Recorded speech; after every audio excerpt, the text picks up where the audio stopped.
तबला सम्राट उस्ताद जाकिर हुसैन के निधन पर पूरी दुनिया के संगीत प्रेमियों में शोक की लहर है। पर काशी, जो कि सांस्कृतिक राजधानी के साथ साथ संगीत घराने के लिए सबसे बड़ा स्थान माना जाता है, और आज बनारस घराने का हर एक कलाकार बेहद दुखी है क्योंकि आज उस्ताद चले गए हैं। बात की जाए उस्ताद जाकिर हुसैन साहब की, तो काशी से उनका खास राता रहा है। पंडित गुदई महाराज हो, पंडित किशन महाराज हो, उनसे वो लगातार मिलते रहा करते थे, उनसे तबले की बारीकियां सीखते रहा करते थे। और एक चीज़ जो उन्हें सबसे ज़्यादा खास बनाती रही है कि वो भले ही पूरी दुनिया में मशहूर हो जाते, पर जब भी वो काशी आते तो अपने गुरुजनों से एक बच्चे की तरह मिलते और सीखने की ललक उनमें हमेशा देखी जाती, जो आज युवा कलाकारों के लिए सबसे बड़ा प्रेरणा स्रोत है। काशी से उनकी काफ़ी यादें जुड़ी रही हैं और आज पूरा बनारस घराना उन्हें इन्हीं यादों के साथ याद करता है। और तबले की गूंज के साथ उस्ताद साहब हमेशा के लिए अमर हो गए हैं। भले ही आज उनका शरीर हमारे बीच न रहो, पर काशी का हर एक कलाकार उन्हें लगातार महसूस करता है और उनसे प्रेरणा लेता था और हमेशा लेता रहेगा। गुरुजी, उस्ताद जाकिर साहब का काशी से क्या नाता रहा है? ऐसे तो विश्व के संगीतकारों का काशी से नाता रहा है, और अब लोग बनारस घराना कहने लगे हैं। लेकिन इस दृष्टि से देखा जाए तो काशी में तमिलनाडु भी है, गुजरात भी है, महाराष्ट्र भी है। आप यहाँ के मोहल्लों को देखें तो लघु भारत का स्वरूप है। इसी दृष्टि से कला में बहुत संपन्न है। सभी लोग अपनी कलात्मक संपन्नता, मैच्योरिटी लेके यहाँ आते हैं और यहाँ मान्यता प्राप्त होती है तो सोचते हैं हमें सबकी मान्यता मिल गई। इसलिए यहाँ आदमी सुना कर कि मैं कुछ लेकर आया हूँ, नहीं, यहाँ जिज्ञासु भाव से मान्यता लेने आता है। और इस दृष्टि से समस्त भारत के संगीतकारों का एक सामंजस्य स्वरूप, समन्वय स्वरूप काशी में रहता है। और गुणी कलाकार और मान्यता प्राप्त कलाकार यहाँ अपनी कला कौशल का प्रदर्शन करते हुए जब सराहना और मान्यता प्राप्त करते हैं तो वो आत्मसंतोष का अनुभव करते हैं कि हम तो काशी के लोगों ने मान्यता दी, इसका मतलब मैं संगीत में कोई न कोई स्थान रखता हूँ। वो स्वयं निर्धारण नहीं करते। और काशी के कार्यक्रमों में संगीत परिषद इत्यादि ललित ये समारोह हुआ करते थे।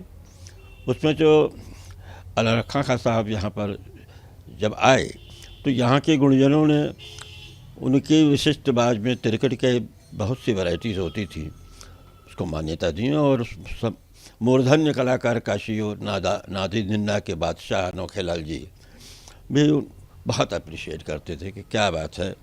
और कुरैशी जी के नाम से संगीत में, फिल्मों में, संगीत में उन्होंने म्यूज़िक डायरेक्शन भी किया था। तो बहुत प्रतिभाशाली गुणी कलाकार थे तबला वादन के क्षेत्र में और अपने घराने का प्रतिनिधित्व करते थे। उस दृष्टि से जन्मतः एक आनुवंशिकी गुण तो उस्ताद जाकिर हुसैन को मिला। फिर उन्होंने विविध घराने के जितनी अच्छाइयाँ हैं उसको आत्मसात किया। अहमदजान थिरकवा साहब से भी धीरे धीरे कीर्तक की शिक्षा ली और इस ढंग से सब मिला पुरानी नींव नया निर्माण में प्राण छोड़ते हुए उन्होंने अपनी गुणवत्ता को ऐसे प्रसारित और बिखेरा कि सारे रिदमिक बिहेवियर्स और रिदमिक स्ट्रक्चर पैटर्न व्यक्ति को उसमें अपने जीवन की मिलने लगे। तो एक सहजता से विशिष्टता को ग्रहण करने की गुणवत्ता जो है इनके में रही। इसीलिए विदेशों में भी इनके वादन ने लोहा मनवाया और लोगों को बड़ा प्रियकर लगा।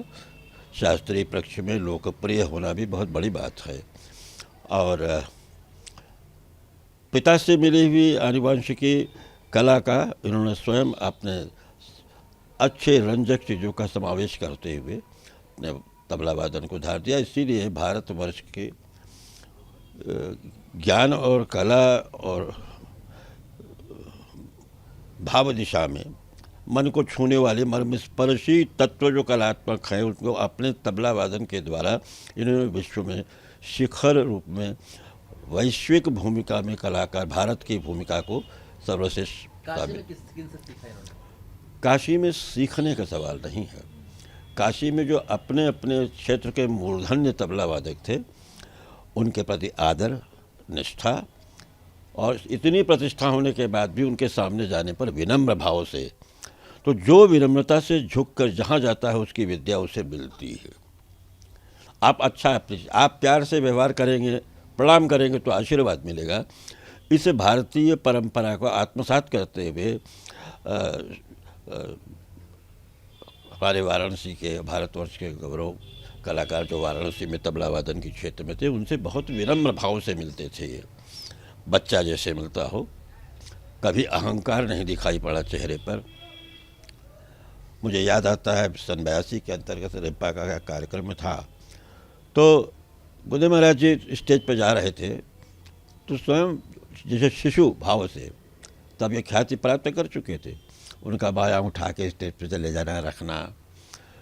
पंडित किशन महाराज जी मूर्धन्य घराने के एक विद्वान, लय चक्रवर्ती पद्म विभूषण प्राप्त वो भी थे।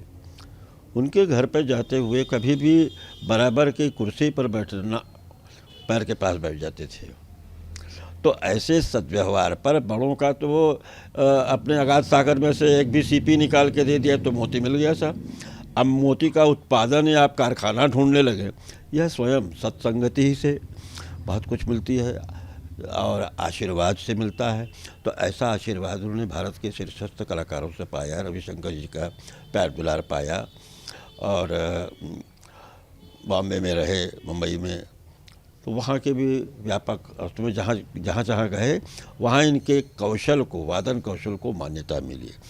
वाराणसी के ईश्वरलाल मिश्र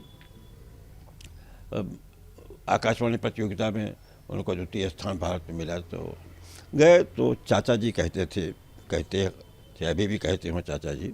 और अनोखे लाल जी बहुत उनको अप्रिशिएट करते थे, आला रखा खां साहब को, आला रखा खां साहब उनको, आपके तबले में कैसे बोलता है। तो बाएं और दाएं तबले में से उस्ताद जाकिर हुसैन ने बाएं तबले को बजाते हुए कितना दबाएं तो कितना सुर इसका चढ़ेगा, उस तरह से बजा गायन के स्वर निकाल देते थे, गमधनी सा निकाल देते थे बाएं वैसे। तो बहुआयामी, multi dimensional talent, manifested diamond of talent कहा जा सकता है उन्होंने, और एकदम से विश्व में ख्याति प्राप्त की। विनम्र सुशील व्यवहार से हर जगह से उनको विद्या प्राप्त हुई। इसीलिए व्यक्ति विशेष के शागिर्द थे यह कहना गुण। उन्होंने संगीत के उद्यान में जो भी फूल सुगंधित अच्छे लगे सबको अपने में, अपने व्यक्तित्व मंदिर को उन्होंने सजाया और इसीलिए इतने आगे बढ़े। दुखद यह है कि उन्हें बचपन से आगे बढ़ते हुए देखा। आला रखा खां साहब से जब भी हम लोग मिले, जब कुछ हुआ, और उसमें एक घटना को हम याद करते हैं कि जब व्यापारिक संस्थान जो हैं अपनी प्रतिष्ठा और प्रचार को बढ़ाने के लिए से व्यक्तित्वों को प्रचार में ले लेते हैं, ठीक है। अब केंद्रीय भूमिका में आप हैं तो विद्यार्थी हैं जो हैं, अगली पीढ़ी जो है आपसे आकर्षित होगी, प्रसन्न होगी, आपकी ख्याति से आपकी तरफ आकर्षित होगी। तो एक चाय का आता था, वाह ताज वाह ताज।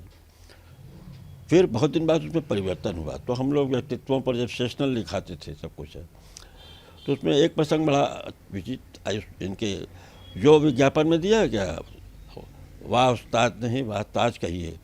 बाद में स्वयं उनको अपने बात ये लगा कि वाह उस्ताद शब्द का, कि भाई विज्ञापन क्यों करता है, ख्याति के लिए और धन के लिए, ये तो दोनों उनके पास था। तो उन्होंने बाद में उसको सुधार के पुनः विज्ञापन सुधरवाया, वाह ताज अलग करके उस्ताद से कंपैरिजन में हटाया। ये इनकी पिता का सजेशन था कि लोगों को सोच थी, लेकिन स्वयं परिष्कार करना और आगे बढ़ना और पुरस्कार से अभिमान न होकर अपने वादन को, अपने प्रतिष्ठा को, बड़े बड़े लोगों के प्रति निष्ठा को स्वीकार करने से कलाकार आगे बढ़ता है। इसका प्रमाण प्राण उस्ताद जाकिर हुसैन में था। लेकिन सच कहा जाए तो इस शताब्दी में जिस प्रकार राजन का जाना बड़ा अखरा, हमसे 10 साल छोटे लोग थे। जब भारतीय संगीत की पताका विश्व में शिखर पर लहरा रही हो, उस समय उसके ध्वजवाहक अचानक कोई चला जाए तो कष्ट होता है। और वो कष्ट हम लोग महसूस कर रहे हैं कि हमने एक बहुत बड़े सितारे को खो दिया। 73 साल तो हम लोग के मन में था कि 43 ही है, जो ख्याति पर ध्यान जाता था। और कौन सी बीमारी ले गई हम लोगों की इस निधि में से इस रत्न को। अगर संगीत के प्रति सच्ची श्रद्धांजलि और श्रद्धा निष्ठा प्रतिष्ठा है तो ऐसे व्यक्ति का जाना अखरता ही है। वो किस धर्म का था, किस उम्र का था, कैसा था, जैसा भी था बहुत अच्छा था, बहुतों से बहुत अच्छा था। वो आर्टिस्टों का आर्टिस्ट था, सामान्य जन से लेके विशिष्ट जनता के भीतर। इसलिए महत काशी का संगीत समाज सोचता है कि अपनी कोई निधि चली गई, लेकिन विधि का विधान है और उनकी आत्मा को शांति मिले। व्याधि से गए, यह कष्ट है। हम लोगों ने जब सुना तो आघात लगा कि यह क्या हो गया। वीडियो जर्नलिस्ट शिवम मिश्रा के साथ सुशांत मुखर्जी, न्यूज स्टेट, वाराणसी।